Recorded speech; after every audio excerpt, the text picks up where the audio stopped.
Welcome to my channel. 2018ஆம் ஆண்டு Prashanth Neil இயக்கத்தில் யாஷ் ஹீரோவாக நடித்து வெளிவந்த திரைப்படம் கேஜிஎஃப். ஆக்ஷன் கதைக்களத்தில் உருவாகி இருந்த இப்படம் நல்ல வரவேற்பை பெற்றது.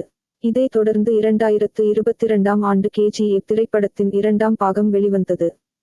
முதல் நாளில் இருந்தே இப்படத்தின் வசூல் பாக்ஸ் ஆபிஸில் புது சாதனைகளை படைக்க துவங்கியது. கேஜிஎஃப் 3 இரண்டாம் பாகத்தின் முடிவில் யாஷ் இறந்து போவது போல் காட்டியிருந்தாலும் கேஜிஎஃப் 3ஆம் பாகத்திற்காக லீட் கொடுக்கப்பட்டு இருக்கும். இந்த நிலையில் இயக்குனர் பிரசாந்த் நீல் இப்படத்தின் 3ஆம் பாகம் குறித்து சமீபத்தில் பேசியுள்ளார். அதன்படி கேஜிஎஃப் 3 படம் நடக்கும். அதற்கான ஸ்கிரிப்ட் ஒர்க் ஏற்கனவே எழுதிவிட்டேன். அப்படி 3ஆம் பாகம் நடக்கவில்லை என்றால் கேஜிஎஃப் 2ஆம் பாகத்தின் இறுதியில் 3ஆம் பாகம் குறித்து காட்சியை வைத்திருக்க மாட்டோம்.